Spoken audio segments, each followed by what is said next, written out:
Hello and welcome, dear viewer. I just finished Secrets of the Obscure, Guild Wars 2's newest expansion, or at least the first release thereof. As you can see, there are going to be 3 releases. Well, let's have a look at whether it was actually good. At this point in my journey, I've done full map completions for both the starting maps, the Wizard Towers, and I've got myself the Portal Scroll. I've done a whole bunch of metas, rifts, and I've done almost all things on landscape.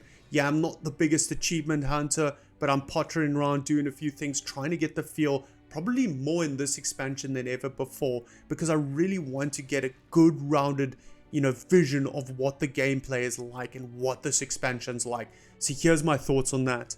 So before we get into the meat and potatoes, i.e. the story, let's have a look at some of the other systems around. First of all, with the relics, things I kind of liked about it was, hey, they gave me 3 up front. At least I didn't have to grind and try craft them off the bat. And another thing I really did like about it was that you would be able to change them in between bosses.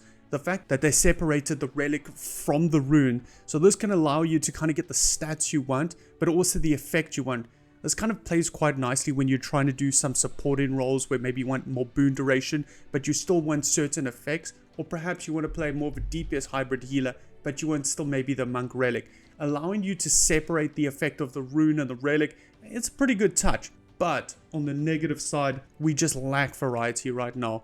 It felt like they took all these amazing runes like the Rune of Barrier and like Rune of the Nightmare and a lot of very niche runes and kind of did away with them and gave us just a handful. And maybe this is just the first iteration. Perhaps they're just saying, hey, you know what? This is the first go at it. Here's a couple just so that you can get started and we'll bring out the rest later on. Which isn't bad, but at the same time, you kind of wanted it to be like fleshed out a bit better on release. So maybe our expectations were a little bit higher and we thought we were getting more of a complete package. Or maybe this is it. Maybe they're saying, hey, these are the relics, nothing else is going to be added to it. And then another negative about the relic system is just, it didn't feel as game changer.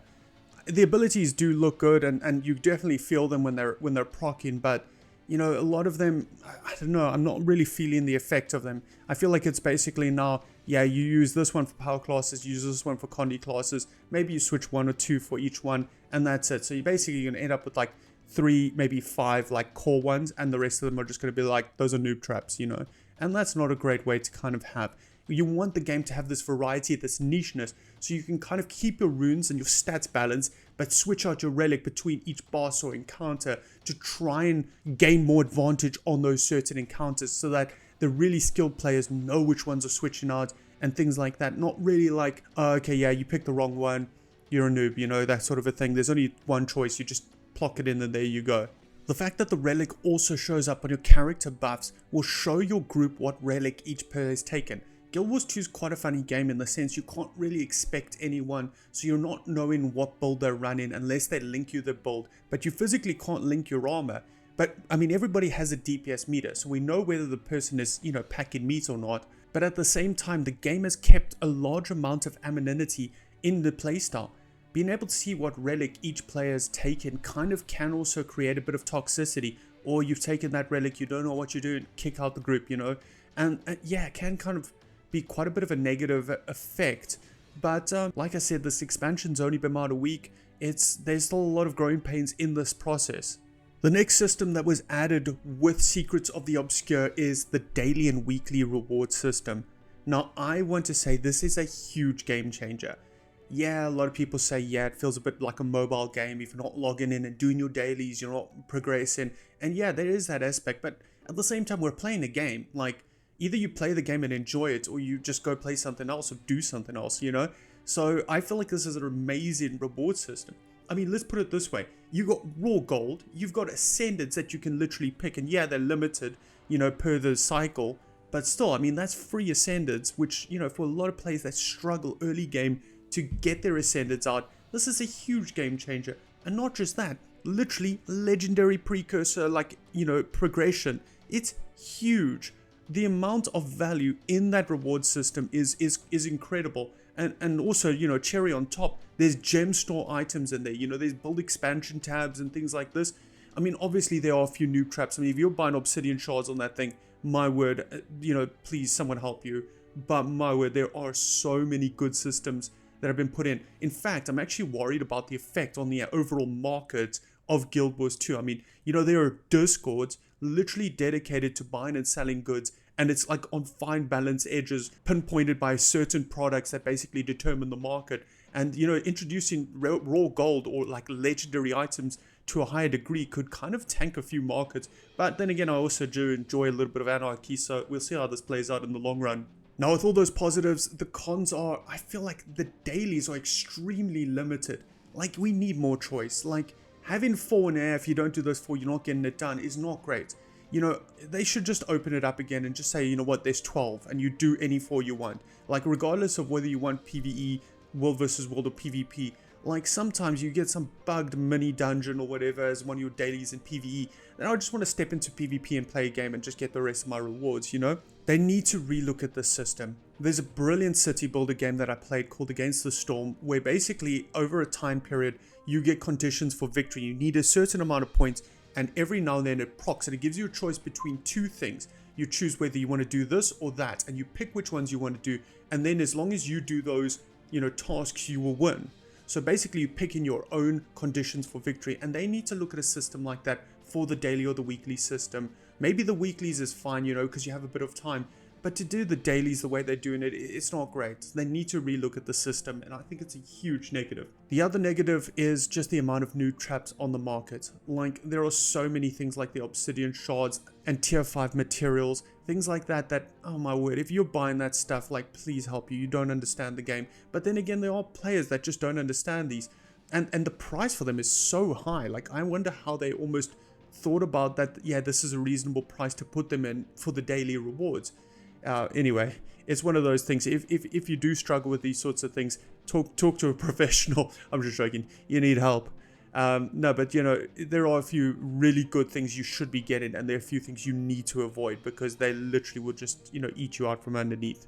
And then I guess some unforeseen negatives that have appeared with the expansion is just how buggy the game has been. Who knew like adding that expansion would have such a disastrous effect?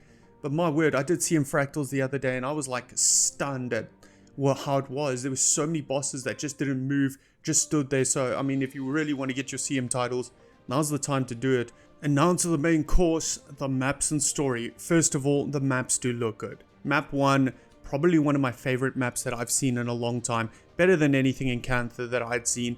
I really liked it. I felt like it was an homage to everything we had done before in Guild Wars. And map 2, even though it gave me some serious wow Zereth Mortis PTSD, it still looked really good. They've done fairly well with the sky scale, the verticality, the map design. I think they do look very good. I feel like they put a lot of effort in. If you look at almost every nook and cranny, there is a lot of detail put in. The mob density looks right to me. And yeah, I think the aesthetics look fine. I think the Wizard's Tower looks pretty good as well.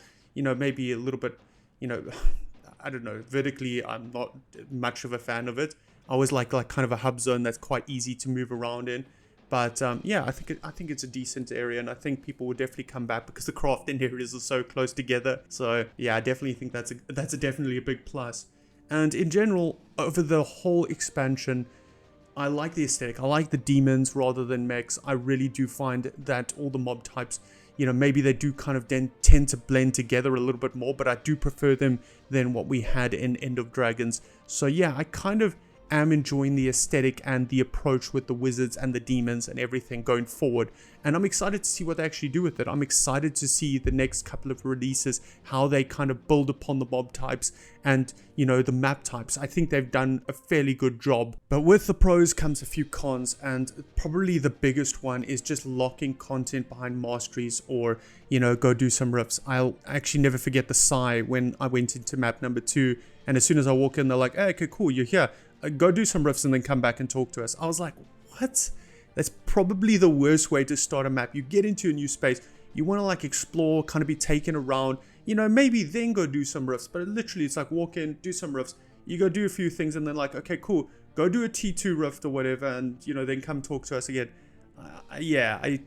It was quite deflating. I definitely think that's a bit of a letdown, and something that hopefully they look at in the next while. That's not story, that's filler, and I think at this day and age, a lot of people know filler a little bit more. Whether you want to do riffs on your own, that's brilliant, but to kind of shoehorn it or force it into a story to progress it's not great, especially to make you do T2 rifts, because maybe you just log on and no one's doing T2 rifts, you know, and then you've got to be sat there waiting until someone, you know, kind of rocks up and you could do some T2 rifts. But other than that, you're just gonna have to sit around and wait in, and it's frustrating, I think, for a player base, you know. Another negative on a lot of this is, you know, in the story, the Bastion of Strength scaling off of condition and expertise. Why?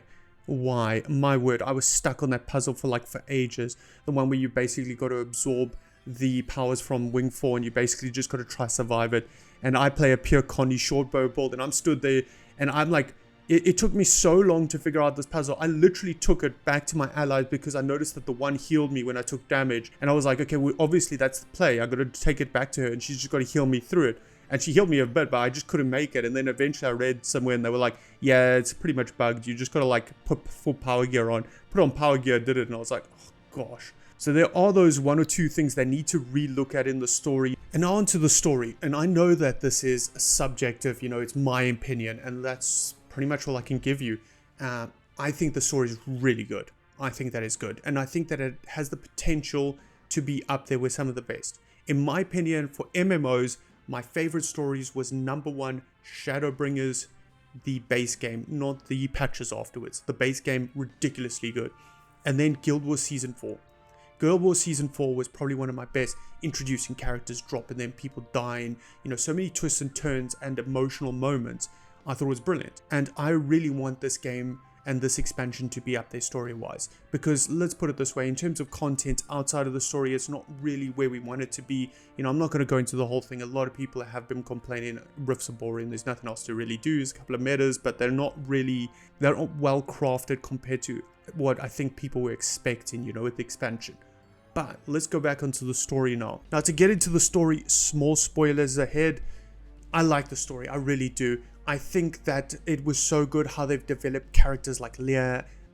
I mean, it's alright, Mabon.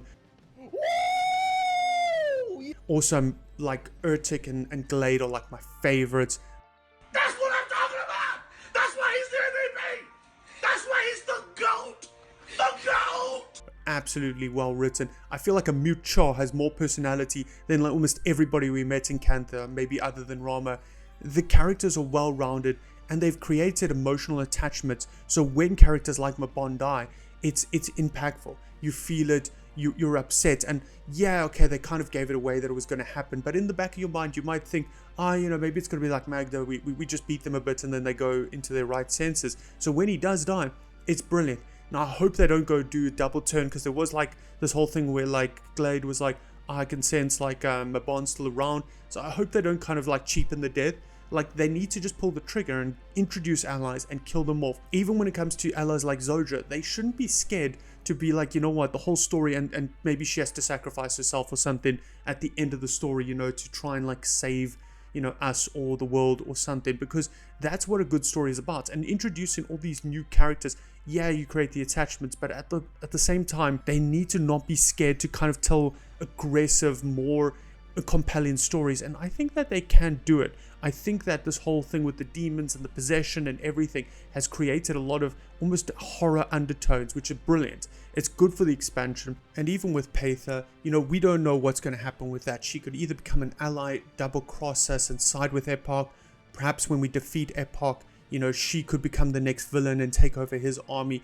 There's so much narrative and so much, you know, kind of threads that we can follow, and I think that's good storytelling. I think leaving it open-ended, you know, kind of developing threats, dealing with them, and kind of keeping these underlying storylines and narratives going is really good. But yeah, I think that they've done really well, and I think that the story going forward could be really good. I hope they push it, and I hope they really go for something more narrative. And anyway, thank you so much for listening. If you liked the video, please drop a like and a subscribe. It really means a lot. And if you didn't like the video, thanks for listening anyway, and I hope to see you guys on the next one. Cheers.